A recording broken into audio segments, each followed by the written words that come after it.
Awesome. Well, hello, everyone. We'll give everyone just a couple more minutes here to join, and then we will go ahead and get started.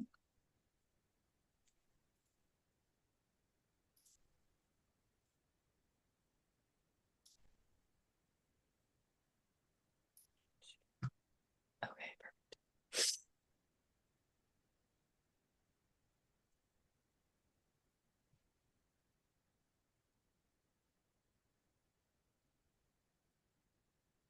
All right. I say let's do it.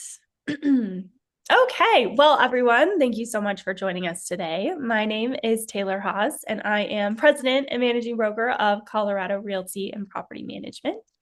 And I am joined by Jason. Jason Cassidy is an award-winning residential real estate advisor, renovation expert, and rental property owner with over 20 years of experience in the Denver metro area.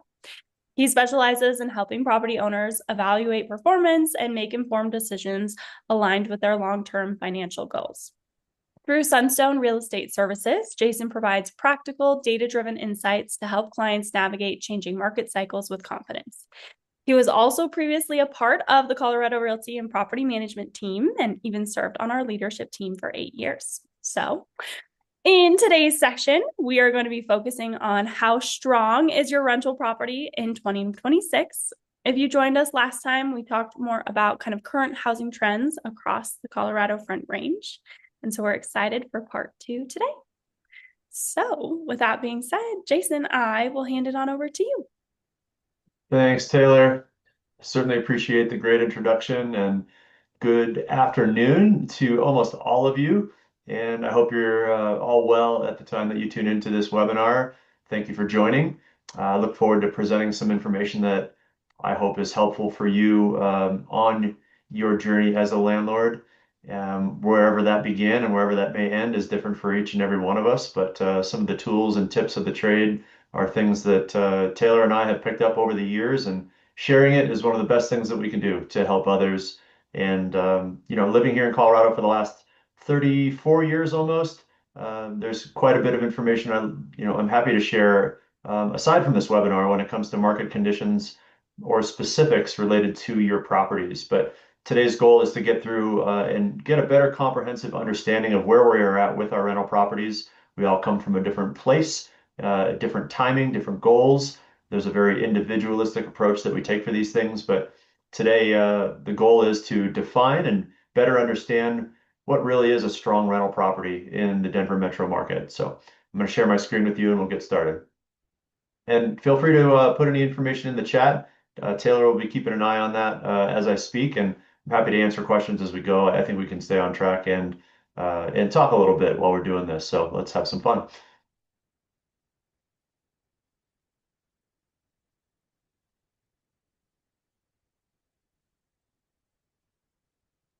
All right. So before we get into the intimate details of how we can define what a strong rental property looks like, we'll just summarize some of the things that we've talked about in the last webinar as it relates to the Denver market, because many of us don't live in the Denver market any longer. We have property here, but the news reports lately have been a little bit misleading as far as concerns of Denver market values falling so fast and so much faster than other markets in the United States. And I think aside from Austin, Texas, they had placed Denver as one of the fastest or the fastest falling home values in the US. And I'm here to tell you that that's not true across the board, and that not all markets are the same or performing the same in the Denver metro area. And there is some truth to what's being said, but if you look at specific market segments, and I'll refer to these in previous webinars and in future webinars, but for example, the Denver downtown condo market is way different than median home prices in the Denver metro area for updated single family residences. So it's not as bad as you may have heard, and I'm here to help you gain some confidence that having a rental property here is a great long-term investment still for many reasons. But let's talk about the things that make it such. And so for right now, the first slide that you see here, we're looking at inventory levels rising by almost 40% over the last year. That creates more of a balanced market condition than it actually creates a buyer's market condition. And recently, in a negotiation for a listing I was told by the buyer's real estate agent that the reason that they wanted more come inspection time was because it's a buyer's market. And statistical data I was able to provide gave us an advantage in the transaction and indicated that it was a balanced market, which typically is between 3 and 4 months of inventory.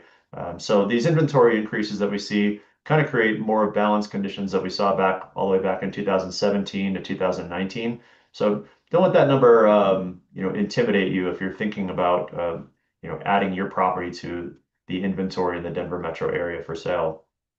Days on market are increasing, but there are also ways to combat that.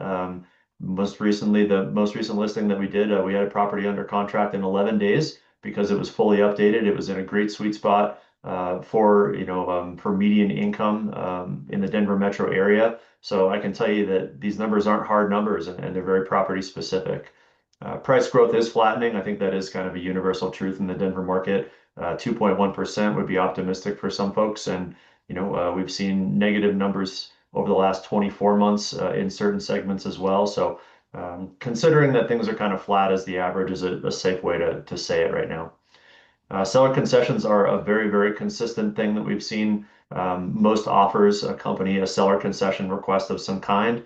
This allows buyers to buy down the interest rate on their home mortgage, and the formula for that is 1% of the loan amount equals a quarter of an interest rate point. So, by asking on a $500,000 listing, by asking for 5,000 in concessions, they're able to bring that down, maybe to the 6.25%, depending on where we're at today. So just a little bit of a backstory on current events related to current market conditions. Let's talk about some changes, though, as it relates to rents, because all of us are here because we have rental properties. We want to know, how can we make more money? How can we keep the money we have? How do we manage risk? It's a balancing act for all landlords to not only maximize their return on investment, but also minimize risk. The uh, the index that I saw that I thought was interesting recently was a Zillow Observed Rent Index.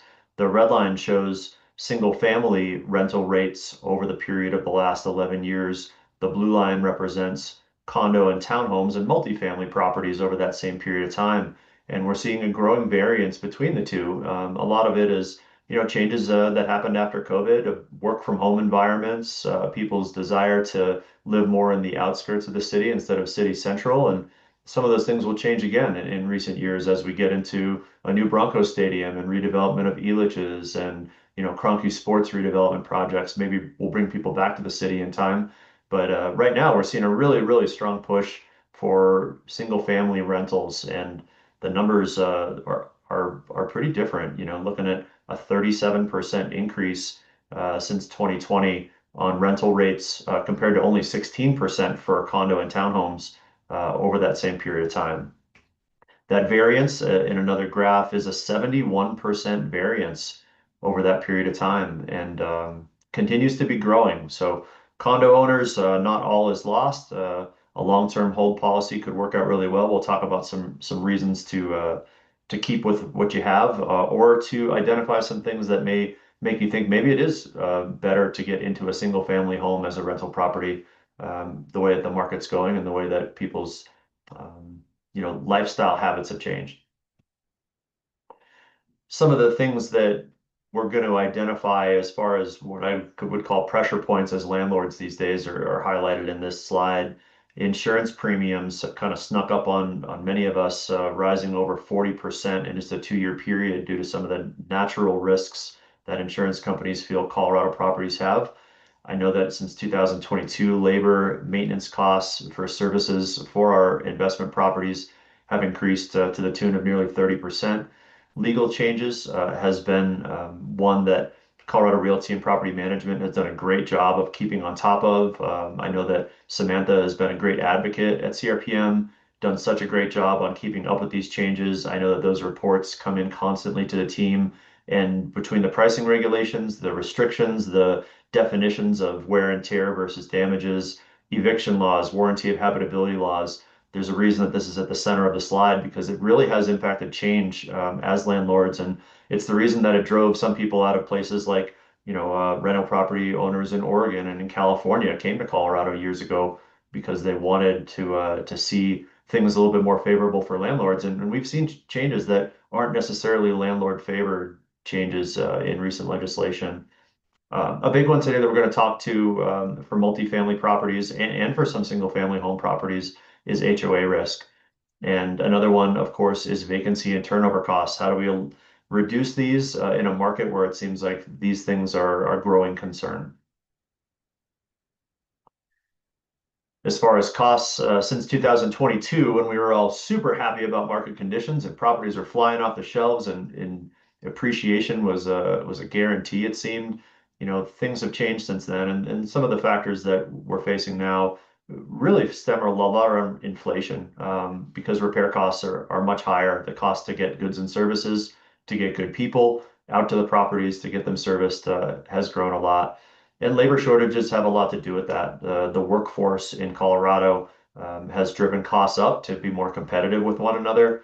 Um, the U.S. Bureau of Labor Statistics has given us, I guess, kind of put us in a place where we understand that a little bit better. There's a lot more data out there on that as far as where we are with labor. But a big one up north is in Cheyenne, Wyoming, just outside of the Colorado border.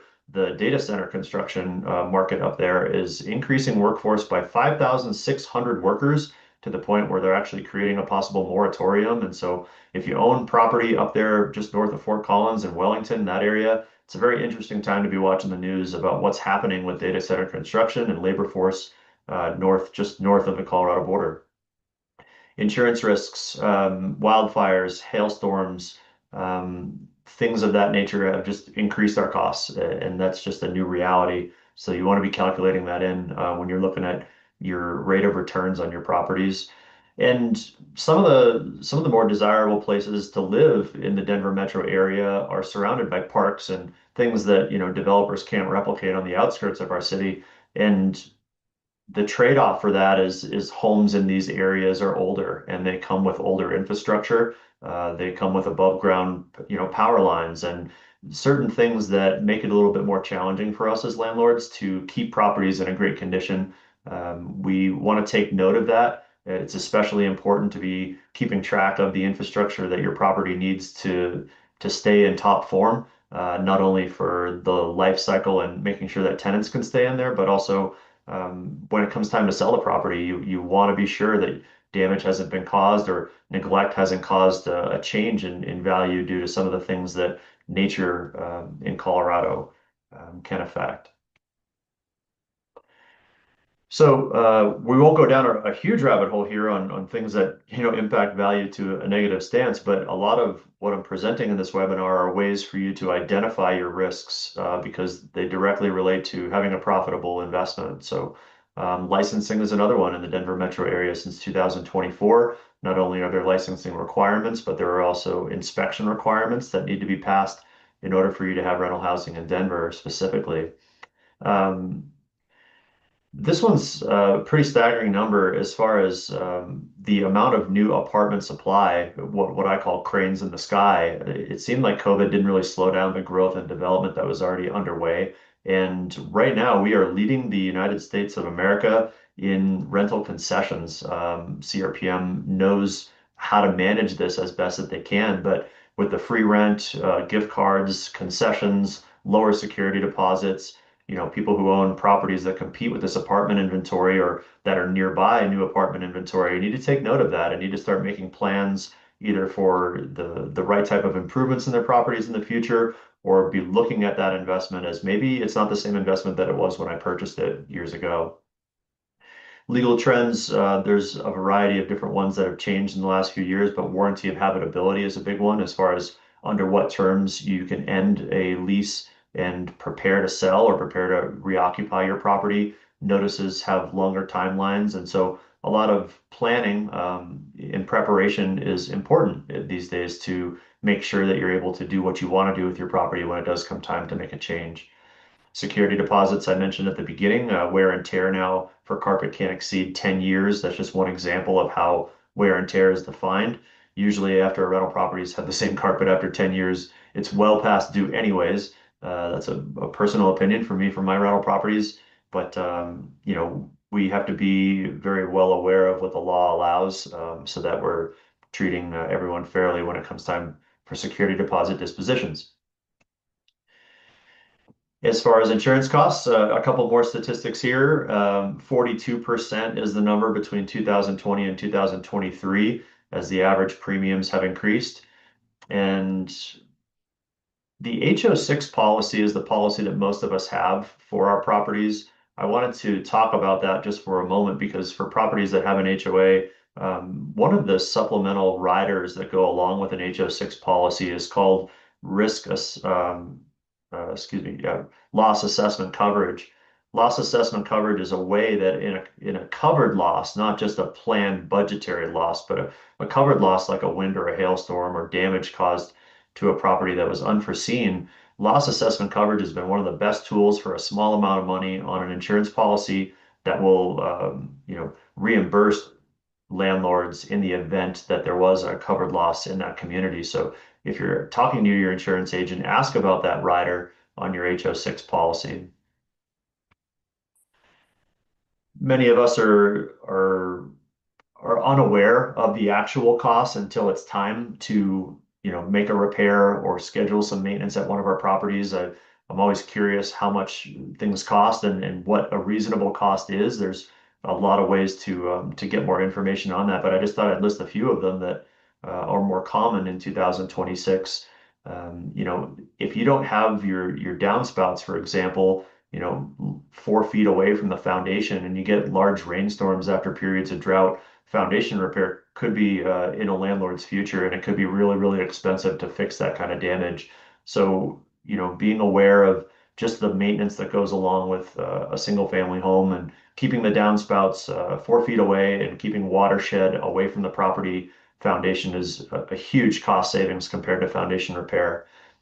Exterior painting costs have gone up about 30% due to labor costs and equipment costs and things of that nature. Handyman services now are between 75 and 125 an hour, and this entire slide deck will be provided to anybody who attended the webinar. So feel free to look back on these or ask questions about these kind of costs if you're curious about trying to make some preliminary improvements to the property, or if you know that there's some upcoming expenses, you can use this as a rough guide for a few of those. Okay, so we're going to shift gears just a little bit and talk a little bit about how we can assess the value of our property using some analytical data. And it's not overwhelming if you haven't looked at an NOI calculation, which is not net operating income. The formulas are easy to follow with this slide. Feel free to take a moment if you haven't done this since you bought the property, or if you haven't done this since you become a landlord. Some of these are great tools that you can use as a reference when you're speaking with your insurance agent, your financial planners, your tax advisors. To understand your net operating income is to understand where you stand financially with your property and how well it's performing as an asset. So when you're calculating net operating income, you're simply calculating the operating income that you receive on the property and then any fees that you would also receive as a bonus. It could be a pet fee, it could be an extra parking fee or things like that. So you're putting that all into the operating income category.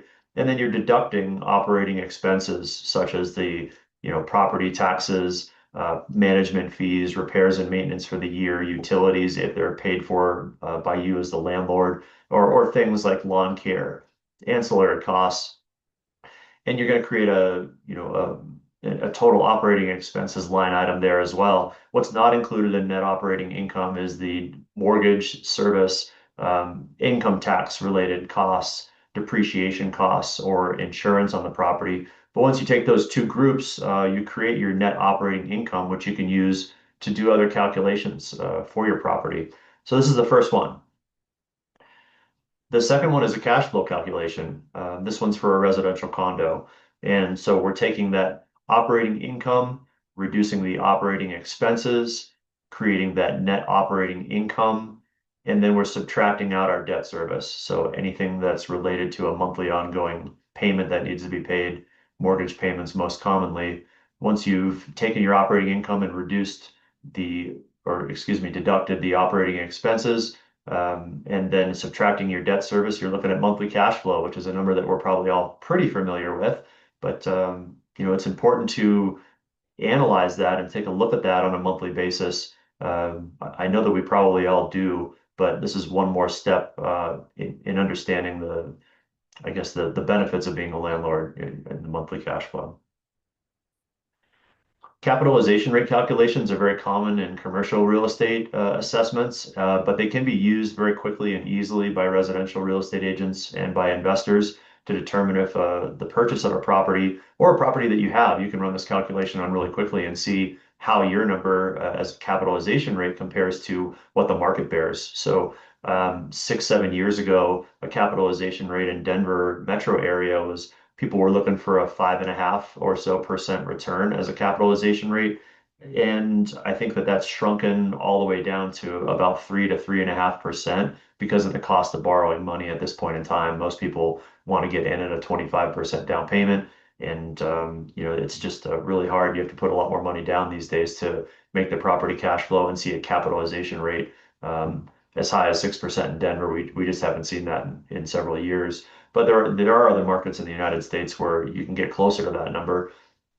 For this one here, what you're doing is it's basically taking the net operating income that we've learned how to calculate, and then we're dividing that by the purchase price of the property to create a percentage. So that $17,700 that we get from NOI, divide that into $295,000 price.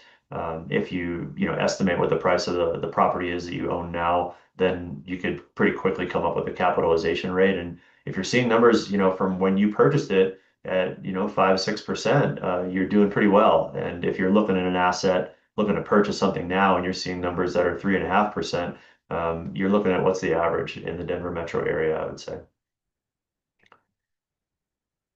Return on investment calculation, this one's for a residential property. So ROI just gives you a percentage evaluation look. This is, again, a way to compare against other types of investments or a way to compare your property against maybe other properties you're considering, other markets you may be interested in purchasing in. So looking at the benefits that you receive from the property overall, the way you calculate that, again, is by starting with net operating income, and then property appreciation is what's added. So the appreciation in value that you've seen since you own the property is added to the total return in number one.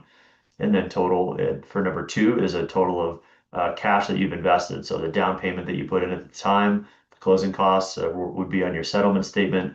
Any improvement or capital expenditures, CapEx costs are going to be line three. And then other cash invested, that would be maintenance, upkeep, improvement costs, things of that nature would all go into the investment category in number two. Once you have those two numbers, you're going to be taking the total amount, total return amount, and you're going to divide that by the total cash invested to get your percentage for ROI.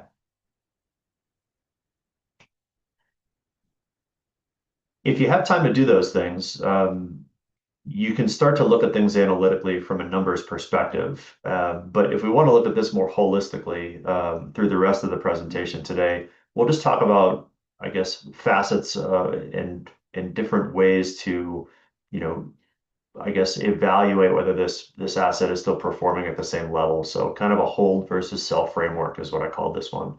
And if you're considering holding a property, there's a series of different ways that it might make sense for you. It could be different for the next landlord listening to this presentation, but if you have a positive cash flow because you've bought at the right time and you've got a great interest rate, and we've been able to leverage the highest possible rent rate, and you see a steady income from this, you're probably going to consider holding it in this market when we have such an increase in inventory rates. And there's a great potential, I think, my professional opinion, in the long-term hold status of holding real estate in the Denver metro area. I think we have more growth to come with what's happening in infrastructure and employment and some of the economical factors. So long-term appreciation, I think, is strong for Colorado. And if your existing debt is favorable, meaning you have a low interest rate and your payment is manageable, it's keeping you in the green. If your maintenance is manageable at this point in time, it's not a red flag to consider selling, but we're going to talk about when it might be. And if your equity continues to compound efficiently, meaning you've already had a mortgage in place, let's say that you're at past 7 years in the amortization table, this is a great time to actually start, reducing principal on the mortgage. And so receiving that rent every month is not just receiving cash, it's giving you a taxable benefit. It's also giving you, someone else is paying down the balance on that property. So huge, huge benefit once you've had that property for years. Most importantly, making these investments a lot of times aligns with what's happening in our lives and our life goals, whether it's to fund someone's college, to prepare for retirement. In more serious situations, it could be to fund a surgery, or it could be for something. So we all have different factors for that, but I think it's equal to balance out considering holding a property with what's happening in your life, the amount of stress you're willing to incur, whether you've moved so far away that it feels like really difficult to, keep eyes on what's happening with your assets here in Colorado. So all considerations on the green side. Selling side, if you have a negative cash flow, you're probably already wondering, what can I do? Is this a good time to sell? Should I just sell it and get rid of it? What are my options? These are very specific to your property. So you should be reaching out to a professional. You should be reaching out to a real estate agent and talking with your tax advisor and your financial advisors because they can help you. That's what they're there for. They have access to the tools and resources to make these decisions a lot easier, in the long run. So if future appreciation appears limited, well, if you're thinking about selling a condo in the short run in downtown Denver, I think future appreciation is still limited. And I think the way out of it is by waiting years and not months. So in that example, it would make a lot of sense to, think about whether it might just make time, it might make better sense to sell at this time, or not. You have to consider that for your specific property. If you have refinanced recently, you don't have that principal reduction factor. You have a higher interest rate. You're not able to refinance down lower than that. These type of things are squeezing you and adding pressure. You don't have a cash flow situation. It might be time to consider selling. Or if you have a property, a good example of this would be if you have a property that was a massive home, maybe it was a luxury type property or a property that just doesn't fit the standard mold of what we see most popular and the most attractive type of rental properties, the physical characteristics of it, the size of it, or just the potential financial burden if rent isn't paid or you have vacancy costs. Those are all red flags. And so for those of us that acquired a property, wanted to become a landlord because they didn't want to sell the property, might come back to Colorado, those are reasons to consider maybe looking at this less from I had a home and it might be a home again to this is supposed to be a performing asset. I want to reduce my risk. Maybe this isn't the right type of property for me to hold on in the long run. So, what truly makes for a strong single family rental in the Denver metro market in 2026? These are some of the strongest features that we see as far as desirability, and 3 to 4 bedrooms fits a large percentage of the tenant pool. It can accommodate a variety of different housing needs for a variety of different size, people, whether it's roommates or absentee owners or, empty nesters or families or generational families. 3 to 4 bedrooms can work really, really well in a lot of situations. So if you have a single family rental property that meets some of this description, you're already in good shape. Hopefully, the financials match up for that for you. Fenced yards are great for privacy. They're great for pets. Certainly something you want to keep up with the property. It is an asset to have a fenced yard with over 70% of residents in Colorado owning pets. It's certainly something to consider. The work from home flexibility ever since 2020 has stayed in demand. Having that ability to home office is certainly an asset to those who have rental properties. And school districts have always been a feature of value and a great way to secure residents that stay for a long period of time if they find that they like the school district in Colorado, with the weather that we have and the outdoor lifestyle that we live, having an attached garage is a huge benefit, I think, and it's a huge resale benefit too. And I believe that if you're thinking about purchasing a property without a garage, you should consider differently in the state of Colorado specifically. I know that condos work well for some people, but garages host all of your storage stuff, all of your outdoor tools, toys. The things that make Colorado really fun to live and play in are usually kept here. So it's a great asset in a home. Functional floor plans, kind of goes without saying. Proximity to parks, trails, shopping, and amenities. Well, developers can create these kind of things in new communities, and they've done a really good job in new communities that have HOAs where the pool and the playground and the trail systems are there. But some of it, especially if you live next to an established area or you have a rental property in an established area next to a park or a trail system like the Highline Canal Trail that they just continue to make improvements on. If you're close to Red Rocks, if you're close to downtown Denver, if you're close to the light rail station, these are big features when it comes to value, not only on the resale, but also what tenants truly want these days. These create the strongest performing properties that we see. As far as keeping up with these properties, it's pretty important. And if you're not setting money aside to plan and prepare, I encourage you to do so. It's a great way to be prepared to keep this property at the top of desirability for residents, but more importantly on the resale end. I can't tell you how many times in a more balanced market, we're seeing negotiations on inspections come from people having, wanting roof certifications because of roof damage. Sewer lines are always inspected and checked for potential bellies or low spots or changes that have happened in the soil. HVAC systems have become incredibly expensive to service and maintain and replace due to refrigerant changes.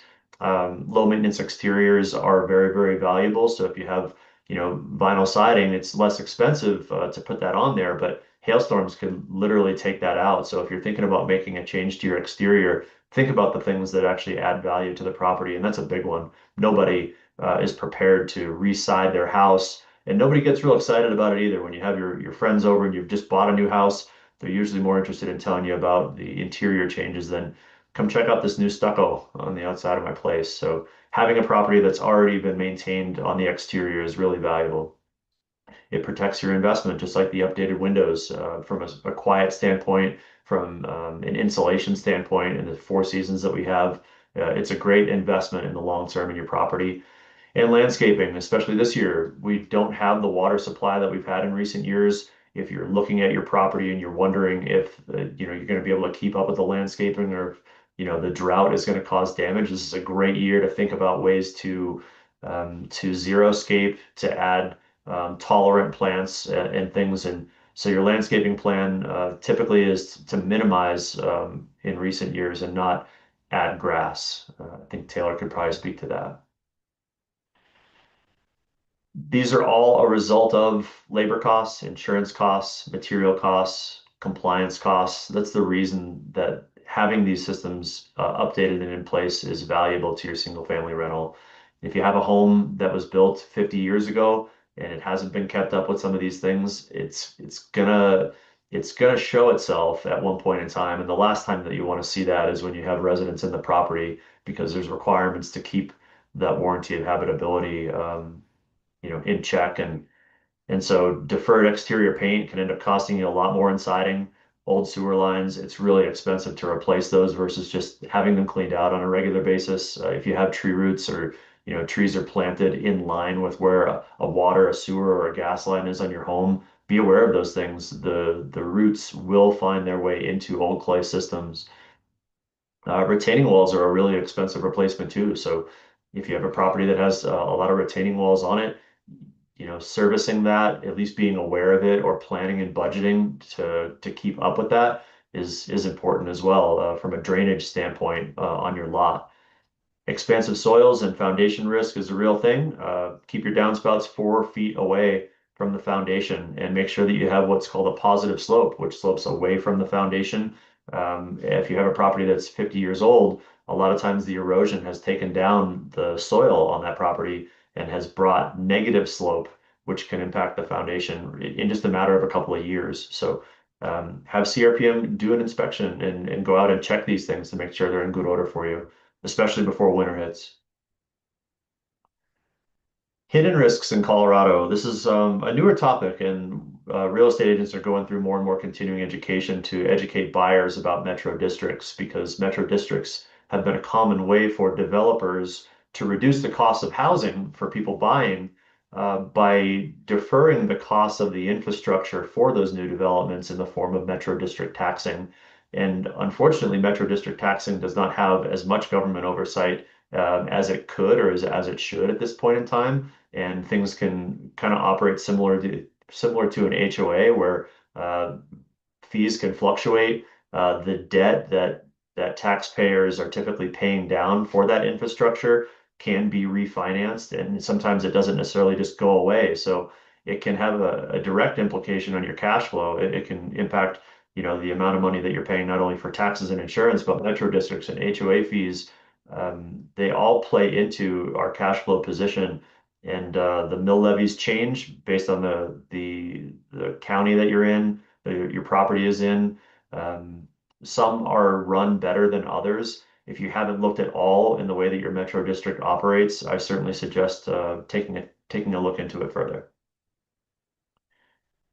Um, so the thing about selling rental property is most of the time my recommendations have been in a changing market, have a turnkey property and have a property that's fully updated and ready to go to market because it attracts the highest percentage of buyers. And it was that way even before the change in market conditions, even in 2022, that was the recommendation. It still is today. But a well-maintained single-family residence appeals not only to people buying homes when it comes time to sell, but investors as well. Investors are very interested in that. So if you can create the best conditions for yourself to sell, keep up with your single-family residence. Don't let deferred maintenance cost you in the end, because you will have the highest percentage of buyers looking at updated homes when you are ready to sell and move your asset to another category. The strongest ones at this point in time are based on median incomes. So middle income move up type price points, 500, $650,000 homes are still very, very popular. They still sell very, very well throughout the metro area. And that's where we see the highest percentage of buyers, and we see plenty of activity taking place in the Denver metro area still. So, what makes a strong condo or townhome rental? We've talked a bit about single family properties, and now let's identify really what helps with condos. And the first and most important here is HOA financial health.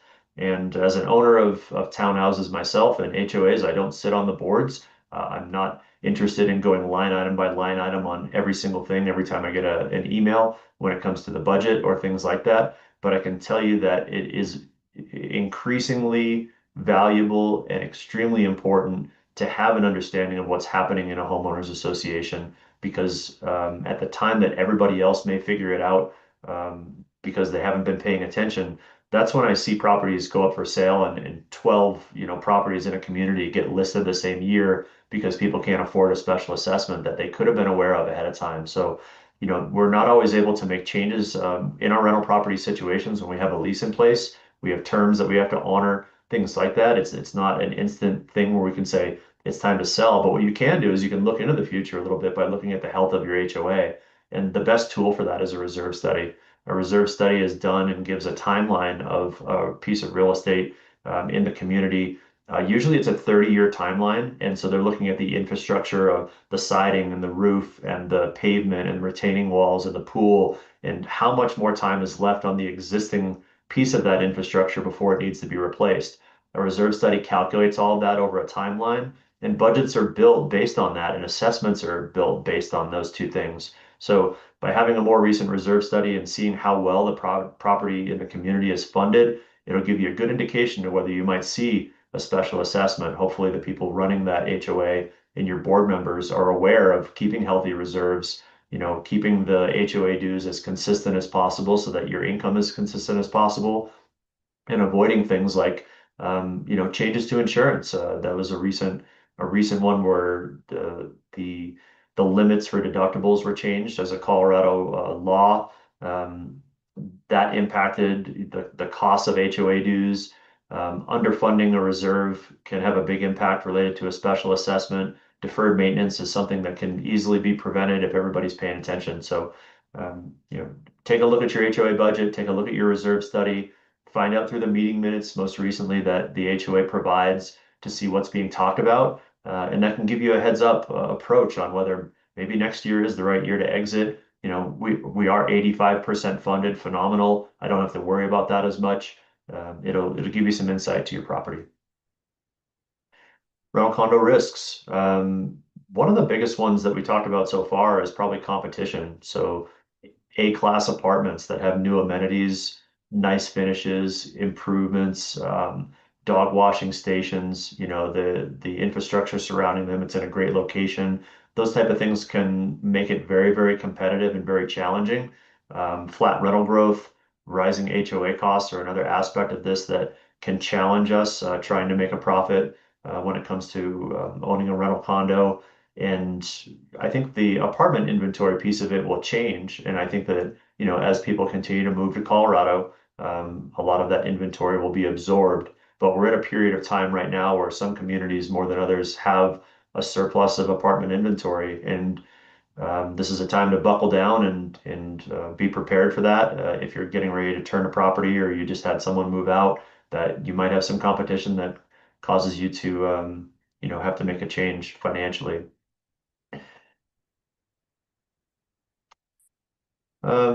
Talking a little bit more about strong condos and strong townhome rentals, the benefit, there is a benefit, of course, not just the risk involved here, but one of the benefits is the exterior maintenance is pooled when you pay HOA dues. You don't have a siding bill or an exterior painting bill, and hopefully not a hail damage bill that are coming immediately to you.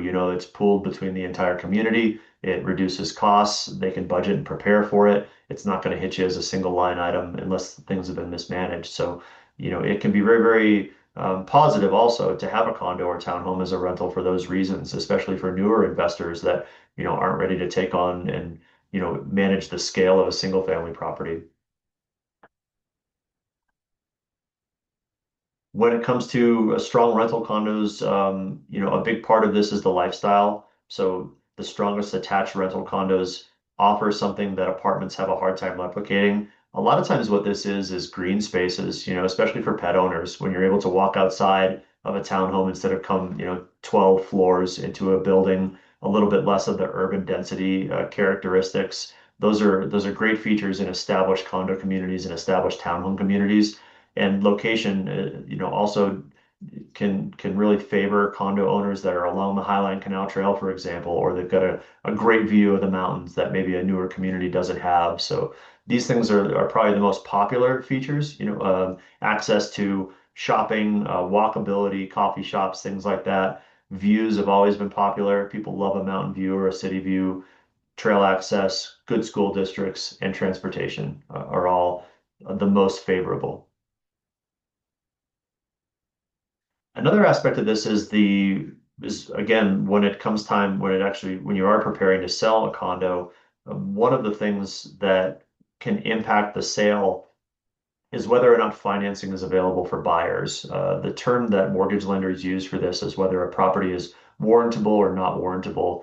And what that means is a condo questionnaire is done and a series of questions about how many investors live in a building, how well the HOA is funded. Those are all part of what goes into whether a condo is considered warrantable or not. It's a question you could ask a mortgage lender about your specific community, and there are ways to find out more information about these, but in preparation or, also in determining whether your condo, is a good asset or not when it comes time to sell is related to FHA and VA approval. So typically an HOA will fill out information and submit that to to the FHA or to VA to meet standards and get an approval certificate, which can last from 1 to 3 years.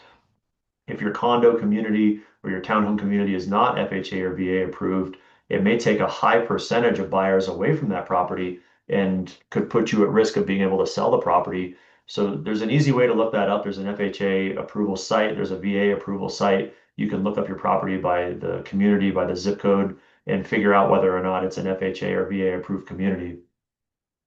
Before you ever consider entering into a sale of any property that has an HOA, you want to check to make sure there's no pending or active litigation because it will be impossible for a mortgage lender to lend on a property if there's a serious lawsuit in place. Banks, consider that a high period of risk, and checking into that before you consider selling or before you consider ending a lease is a first step type thing in the process. This is a way to look at maybe some of the best case scenarios when it comes to holding your property.